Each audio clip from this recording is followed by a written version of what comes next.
My name is EricaDarchelle, and welcome to the Prosperity Pathways podcast. I'm here today with Louie, my best friend. She's going to discuss getting our minds right so we can get our money right. So, you want to give them a brief description of you and what you do before we get into the interview? Yes.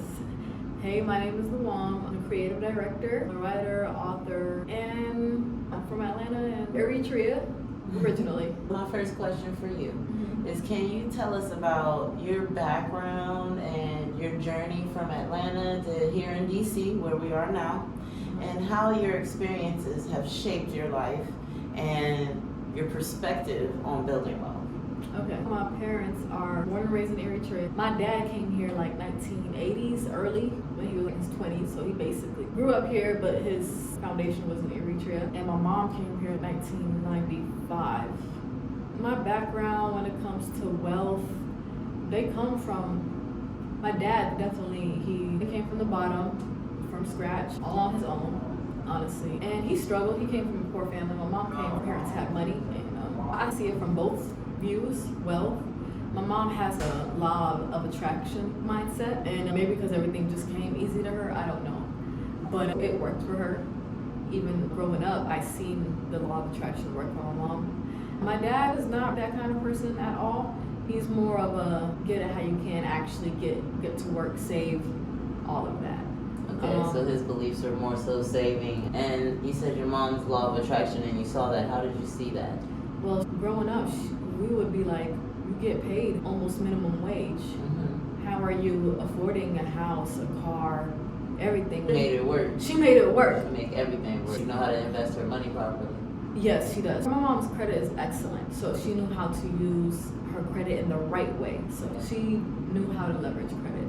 And she always was like, I'm not worried about none of my bills. This is how I want to live, and I know that I'm going to get the kind of life that I want. No matter what, she knows she's going to make it work. Yeah, she knows she's going to make it work, yeah. But I would say she was also very blessed, too, at the same time. My dad also is a business type of mindset as well. He's just like, you need to save and start a little business. So we did the little t-shirt. We sold t-shirts with my dad. I learned how to basically flip my money through my dad. But I did have my ups and downs with that, too. So. Yeah, a lot of us did. We definitely went through it. So my next question for you, as an Eritrean woman, has there been any cultural influences or values that have impacted your approach to finances and wealth building? Absolutely. A lot of Eritrean people, they save. They don't just spend their money. They always think about it really seriously before they spend their money. They don't just go and spend their money just because they want something. Also, they don't just think about themselves. They think about their family. They think about the community. Everybody grows as a community. One person's down, other person helps. So limited impulse buying and community mindset. And community mindset. Definitely. There's really a lot of things that are lacking in most American cultures, specifically in minorities. So my next question for you, what are some challenges you've faced in your own wealth building journey, and how have you overcome them? Honestly, I'm still overcoming them right now. But I learned that I need self-discipline when it comes to finance. I always used to care about what people thought, and you need to stop thinking about what people. I had Keeping the game. Up with the Joneses type thing, yes. I had the game of what I needed to do, but I couldn't do it because I wanted to look rich instead of actually be rich, and that caused me to financially struggle. Yes. So now I'm recovering from all of that. Yeah, that's a big issue in the American culture. A lot of people see the status quo and they want to be part of it, and they see all the fame and they're going doing this and going doing that because they don't see the back end. Mm-hmm. They don't see all the hard work and labor that had to go into it. They don't see that, oh, they bought this after they made more money, not bought it as soon as they had the money to buy it. Right. And a lot of us don't see that, so we end up forming these very bad habits where we're like, ooh, we want this shiny new thing, because it's being publicized by a rich person that was only 1% of their, if even 1% of their income to buy that. Right. Most of the time we end up spending 50% of, we wait up for a whole check just to spend the whole check on something. I remember doing that several times. I think one thing that helps is just being humble, because I know so many people that got it like that, but you would never know because they're just really humble, very humble. because they already learned that lesson. I don't have to keep up with the Joneses. I know I got it, and that's really the only people that need to know. Exactly. Only you got you for real at the end of the day. Exactly. Okay, so my next question for you. Are there any strategies or habits you've adopted that have helped you progress towards your financial goals? You said, Are there any strategies? That has helped me? Yeah.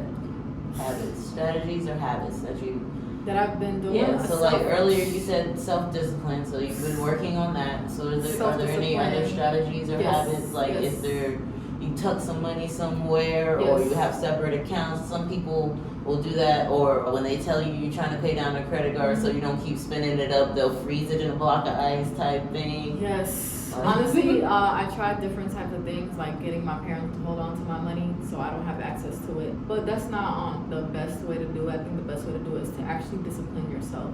So every day wake up, I think about how can I save more money on coffee. Just start thinking about saving. How can I save a couple dollars doing this? Just in those little small things, I see my money being able to stretch out a lot more. Do I really need a large coffee? I get like a little taste. So honestly, at the end of the day, I just wanted a taste. Yeah, like when you have that craving for Starbucks, I don't have to go every day. Make it something that's a treat. Yeah. So you just wait, go once a week. If you really love Starbucks that much, you can wait for it. It'll wait for you. The other thing that really helped me is my habits like smoking and drinking. So cut backwards or stopping completely. I stopped completely. I know that saved me some money. I just couldn't control it. I just completely stopped because I could see that it was detrimental to my finances. So now I'm saving so much more money because I'm not spending it on alcohol. I'm not spending it on weed. I'm spending it on things that I actually need. So. Yes, exactly. Or putting it away, saving and investing. Yeah. Over the years, I started switching over my habits, and now I know what to do with that extra money. A lot of times I would still end up splurging it on my son or something like that, but can't bend to his every women prayer because otherwise he starts getting that bad money habit. Oh, I was just supposed to spend money on everything. No, really. As soon as I want it, I get it. No, that's not what you're supposed to do. That's impulse buying. That's the stuff we're not supposed to do. And a lot of parents feel like they're depriving their child by not getting that for them, but you aren't. You're teaching them something that's valuable. Otherwise, you're just perpetuating bad habits by telling them as soon as you want something, you should get it. Now it's stuck in their head that as soon as they want something, they should get it, even when they grow up. As soon as they want something, they should get it. So now they spending their money in the wrong ways. You get what I'm saying? 6, 7, 8, it ingrains it in their head to think that way. True. My parents never really did all that for me. Honestly, I just started getting my own money at an early age. And that's what messed me up. I'm young. I'm not educated enough on it. Hey, I could just spend this on whatever I want because you don't actually have bills or anything yet. Exactly. And then by the time you do get older and you got the bills and stuff, you're like, darn, I don't want to pay that. It's like plenty days you wake up, I don't want to be an adult anymore. I would definitely recommend being educated before spending your money crazy. Just period, yeah. There was a coworker that came to me the other day and was talking about the non-slip Crocs he had bought for work. And he was like, I went to this store and the dude charged me such and such, and then later that night I was looking on Amazon and it was $20, $30 cheaper, which is a good amount of a difference. Wow. But he was like, so you think I should just take them back to bro or da-da-da? I said, honestly, it's on you. You ain't checked around before you bought them. Yeah, it's on you. That's on you. Why would you just go? Why would you check after you bought it? Who does that? Yeah. I know people do that, but I'm just saying, like, that's a bad habit. Exactly. That's a bad habit that we have. That's that impulse buying. Even though it was something he needed for work, it's still an impulse buy because instead of you shopping around to see what was the best price of the same quality product, you just went and bought the first place you saw it. Yeah. Oh, hey, I need those. Let me go ahead and grab it. Instead of saying, ooh, I like those kinds. Let me see where else I might be able to grab it. It's not going nowhere. It'll be right back for you. Yeah, absolutely. And shoes is definitely something that is a good thing to spend money on quality because you're walking around all day in them. I personally don't believe in spending a whole lot of money on tennis shoes and stuff unless you play basketball often. That's just me personally because it's something that you're just literally walking on the ground with. Yeah. Literally. Most of the time you're walking through dirt and all kinds of stuff.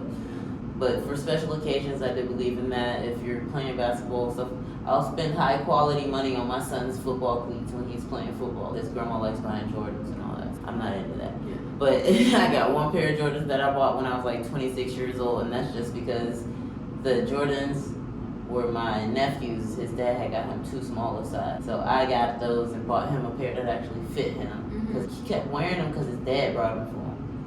I was like, just because your dad bought them for you doesn't mean you hurt your feet. His feet was balled up in the shoe. Because he was walking funny. That's what made me notice he was walking funny. I'm like, why are you walking funny? Right. Like, and I checked his feet. I said, oh, these are too small. You can feel his toes balled up in the front of the shoe. I said, boy. I said, you know what? I went and bought him a pair. I bought my son a pair too. And that's the only pair of Jordans I got, and I still have them. Oh, yeah. If I get good quality shoes, I'll have them for a really long time until... I dogged them a little bit. I will say that. I did dog them a little bit because I really don't give two fucks about Jordans, like I said. But I'm going to keep them. I'm going to keep them. I will always keep them because my brother also passed away.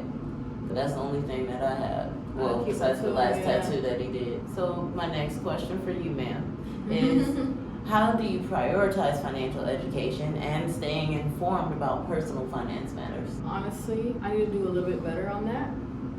Yeah. Because I have a brother that does his homework on financial education. Yeah. So anytime I have a question, I just ask him, kind of like my financial advisor. And I also have a sister. He definitely tries to stay well informed. He tries the best. He makes sure. Calculations when it comes to finances and all that. So I'm just a little bit lucky with that, but I honestly need to learn that information for myself.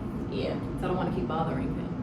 And then you could always still call him. At least now, once you start informing yourself, it'll be an educated question. Like, I already know this, but I want to confirm it with you. Like, do you agree with my opinion type thing? Yeah. But on that same tidbit, I do have a book coming out. That's a shameless plug. I'm sorry. I'm waiting on that. Yes, I'm going to be pre-launching that on June 1st. You already know you got your copy. Okay. Your signed copy. I feel like I'm lucky, honestly. Everybody around me is financially educated. Exactly. So there's no way you can fail. No, at all. Like, there's no way you can fail. Not with that, no. Yeah, you're surrounded. I'm surrounded by that. And I am too. Yeah. So as long as we keep it that way, because environment was one of the first things I always tell people is like, amen to that. Environment. If you got people around you that all they do is complain all day and they worry about the next day or the next paycheck, that's all they worried about. Understandable to be worried about that stuff, but it gets deeper than that because I'm not trying to have those struggles every day for the rest of my life. If you stay worried about today, yesterday, and tomorrow, you're stuck. Honestly. Yeah. I can't worry about yesterday, first of all. It's gone. It's gone. I can worry about today, tomorrow, but I need to worry about next year and 5 years from now and 10 years from now 10 years, also. more like 10. Exactly. Everything I do now is to make my 5, 10, 15 years not tomorrow, better. No. Exactly. We on a long-term vision. And we on a, not only a long-term for your life, but generational wealth at that. So. Exactly. Not just my life, my grandkids. Grandkids, community, all that. Exactly. Don't be selfish and just think about your own journey. He's gonna send his grandkids over there to me, so okay. I have no problem. I'm gonna spend some time with my grandkids whenever you have them, because he ain't had none yet. Don't rush it. It's very valuable family. It's invaluable, actually. So the next question, can you share any specific experiences or lessons learned that have contributed to your success in wealth building? One thing I like about myself is I like buying Honda Civics. My first car, I always buy a low maintenance car. I'll make sure it's nice. My car is like a 2018 Honda Civic. It's pretty nice for me where I'm at. But it's economical at the same time. Exactly. And I bought it even though it was a little pricey. It was worth it because from month to month I don't spend that much on maintenance. And this car can last years. And you feel like that was a good economical decision. And once you pay that car off, you can still afford the maintenance. You can still afford the gas. The car is gonna last you a long time. I remember my first car, well, one of my first cars I bought, because I've always bought used cars because I didn't want car payments. But economically, I wouldn't say a bad decision, but I kind of rushed this decision. I'll say that. Because I would always end up buying cars that needed work. But the first car that I was about to speak on, I think it was a Honda Accord. It was a 97 or something like that. It lasted me a good 2 or 3 years, and it would have lasted longer had I maintained it properly. So that was the key to it, is I wasn't maintaining it properly, and it did last me a long time, considering the way I was dogging the crap out of that car. You just didn't care. Nah. Because that was my 16, 17-year-old self. I got my license when I was 16. Ruined it. Yeah, like that was my first car. I was lucky that it lasted 2-3 years. Oh, honestly. No, you're very lucky, because my first car lasted a month. No, the way I drove it was reckless. Yes. So the next question is, what ways have you sought to balance short-term financial goals with long-term wealth-building objectives? And we kind of touched on that just a little bit, is the fact that we do have to think of that stuff, but how do you balance that? How would I balance it? Honestly, keep your bills minimum. Keep your bills as minimum as you can. Everybody knows this, but stop doing unnecessary shopping. Get what you need, not what you want. Maybe here and there you do some extreme work and you can reward yourself with something, but when you reward yourself, make sure it's not something so expensive. Make sure it's something your reward small and nice that you like. But your reward doesn't even have to be actually spending money either. Your reward could be actually spending time to yourself. Doing yourself pedicure, manicure, or just sitting there and relaxing your brain. That's my If you favorite. do want to pay for something, get a massage, something that actually benefits I was just you talking about that today. holistically, mentally, and spiritually. People instantly, oh, I did such and such. Per se, I can't even think of something that people celebrate for offhand and go buy a bag. I was just telling my friend that doesn't really help you spiritually. You just waste right. Exactly. I was just telling my friend that she was telling me, should I buy this car? It was a big body Benz. She's like, can I buy this car? And I'm like, she's doing good financially, so that's why she wanted to reward herself with a Benz. But I told her, just wait a little bit. Get a nice Lexus or a nice Toyota Camry, something like that. Yeah, because you got to get yourself in a long-term debt for a momentary happiness. I said you should want to see your money expand more. If you do spend your money, since you do got the money, spend it on experiences, like time, like how you said. Something that's actually going to last without costing you. Yes, networking, going to events. I think it's better to spend your money on that instead of materialistic stuff. Yeah, because life is short. At the end of the day, those materialistic things aren't going to benefit you in the long run. What, your other broke friend is going to say, ooh, you got that? Like, really something to flex on? You flexing on other broke people? Sorry, that doesn't really appeal. Or for those who might get offended by me saying, oh, my friends aren't broke. Okay, you could be getting money. But just because you're getting money doesn't mean you're keeping money. That's what my definition of that is when I say broke. You can make $100,000 a year, but if you spend $200,000 every year, you're broke. You should not be spending everything you make. Every time some money comes into your hand, it's gone. That's never wealth building. That is broke. That's being broke. I'm sorry. I don't Making care how much money the you mindset make. is like a broke mindset. Yeah, it is. As soon as you get a raise, you start spending more money. You get a new job, you move into a bigger house. Now you got more bills. Yeah, that was my big mistake. I did something like that before, and I regret it. Yeah, I've always had a good mindset for being a minimalist. It's just investing my money better and understanding investing for real is really what held me back. Because in the beginning, honestly, I think of it my was like relationships with you, like. Well, yeah, I wasn't understanding my money too. properly because honestly, the relationships that I overextended myself, that wouldn't have happened if I understood how to invest my money better. I see what you're saying. Yeah. If I had my money already invested, I wouldn't have been able to overextend myself to you. True. I'm not gonna be able to do that, and not you per se, but overextend myself to that person because my money would be invested. Oh no, I can't do that. I got this there. My priorities would have been in the proper place. That goes back to being in your environment, being around people that's on the same page with you. Exactly, it really does. Because a lot of the people that I ended up meeting is because of the environment I already was in. Right. So financially, not lit. Crippling. You know what I mean? Yeah. Financially crippling. Financially crippling type stuff. Yeah. But the next question: what advice would you give to young adults or individuals from similar backgrounds who are just starting their wealth building journey? Focus on getting your credit right. Don't mess up your credit. focus on getting your credit right. Save as much as you can and learn. But as a young adult, I would say just educate yourself. Period. Mm-hmm. Focus on educating yourself. Yeah, and that doesn't mean necessarily that you gotta go to college or anything like that. Read books like Buffett Beyond Value, personal development. Learn how to be self-aware of what you do, why you do it. Why am I spending this money like this? Oh, because my mom and dad always told me no. So as an adult now, I just buy anything I want. Mm-hmm. You get what I'm saying? Understanding reasons why you do the things that you do so that you can stop doing it. So you can be more self-aware, building self-discipline.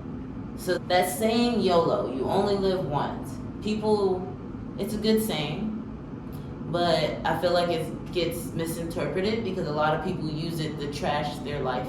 And that's the only way I can put it. You're trashing your life. Oh, because I'm young, I don't have to worry about saving. I have plenty of time for that. And da da da. When really, if you learn about investing and saving and all of that stuff right now, we're not even gonna start at 18. From 16, because most places you can start working at 16. From 16 to 18 before you go to college, you could have saved and invested so much money that you don't even have to work a job while you're going to college. You could have learned some stuff that your parents, if you have the type of parents that actually listen to you, because I know some people don't, but you could have told your parents about some of the stuff you learned and they would have been able to invest some money to be able to help you out with some stuff. You could go ahead and have money put away to start your business by the time you're 19, 20 years old. If you don't work as a teenager and you wait till you're 18, 19, same thing applies. By the time you're 25, which isn't that old, 18 to 25, you're working, going to college, you can have so much money put up. And I would also say, don't just jump and invest big, invest small. You can start small. It's okay to start small. It's okay to start small. Do not just go and jump and spend everything that you'd have been saving on investments. Mm-hmm. It's okay to invest small. Wait it out. Study it. If it's going good, add a little bit more. Yeah, if it's going good, keep adding a little bit more. Use apps like Stash and Acorn, like automatically send $25, $50 over to a brokerage. It could be Robinhood or Webull. I use TD Ameritrade. I send $50 over every time I get paid. It don't even matter. Like that, small moves like that end up being big. It's just big, those big moves, then you're gonna end up making bigger moves. Exactly, just automatically. I'm sending that $50 over. Period. No matter what, no question. No matter what I gotta pay, it's gotta go. Straight jumping into big moves, like no. Yeah. Everybody gotta start somewhere. Especially if you're not completely sure of what you're doing. And no, that's the way I save my money. So there's stocks that cost $50 or less and things like that, but I buy the bigger stocks. But by putting that money away, $50 every 2 weeks, it'll be $150 by the next month. I can buy a whole share of Apple. I buy a whole share of Microsoft after like 2 months because that's $300. That money adds up. It don't sound like a lot, but you go to the store every weekend and buy a $30, $40, $50 bottle. That money could have been spent elsewhere instead of you getting toe up with your friends all weekend, or not even all weekend because one bottle probably only lasts one night.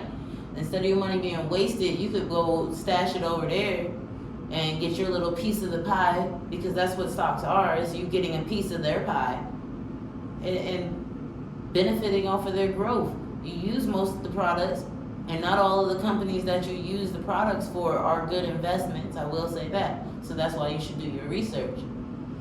Other than that, just let your money work for you. That's what the rich people been doing for a long time, and always check on it. Once you do start buying stocks and stuff, well, once you start doing your own research, you'll know all this stuff, you'll understand. But we're gonna close it out with my signature question. I'm gonna make sure I ask all of my guests, what is one key mindset shift or habit change that has contributed to your success, and how can listeners apply this to their own wealth building journey? I have had my ups and downs, but the one thing that's been saving me is my network. Network is your net worth. I've always genuinely built good relationships, and it came through for real. Like I always had it and stuff like that, you know. Mm-hmm. But in the moments where I felt down, what lifted me back up was the relationships that I had around me. Yeah, it was key that you don't do people dirty. Be real. And don't let people do you dirty either. Exactly. I don't play that.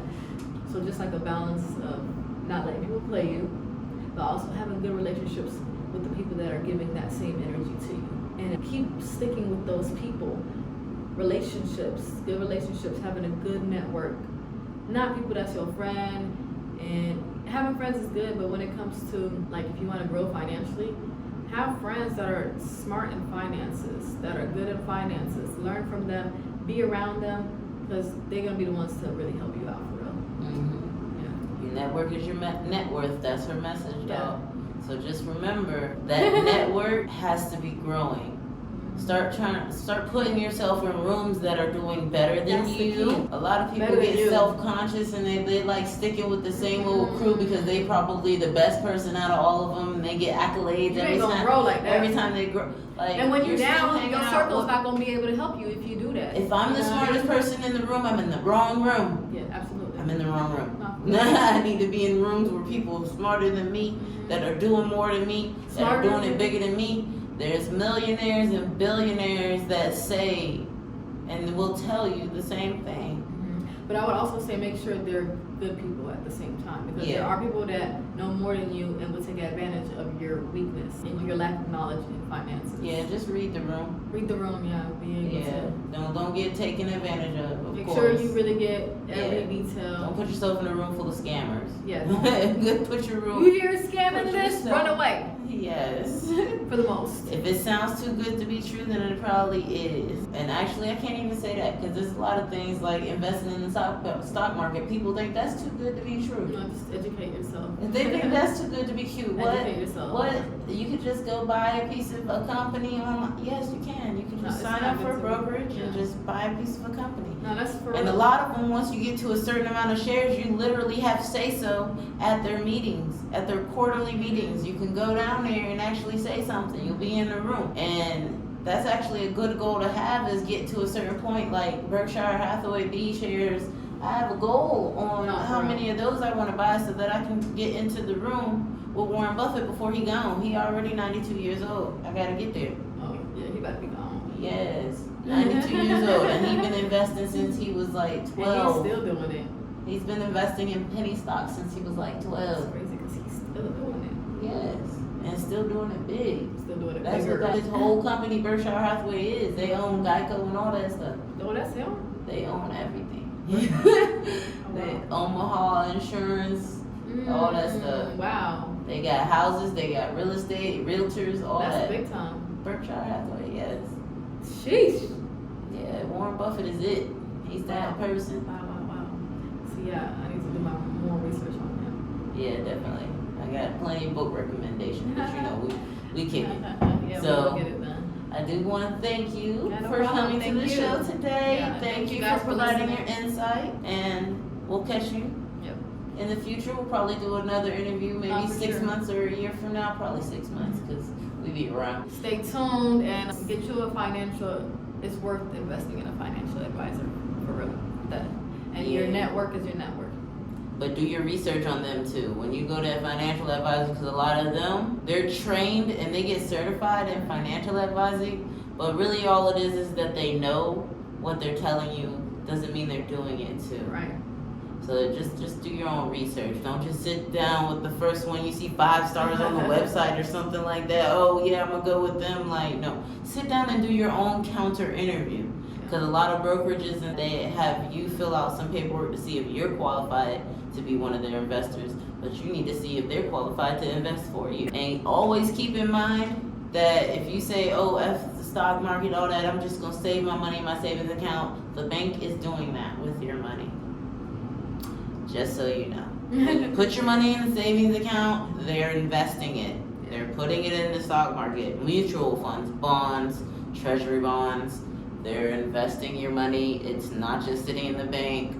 Why do you think there is such thing as a bank run? People going to run down in the masses to go pull their money out the bank, but they can't because your money is not in there. They're investing it. But that's neither here nor there.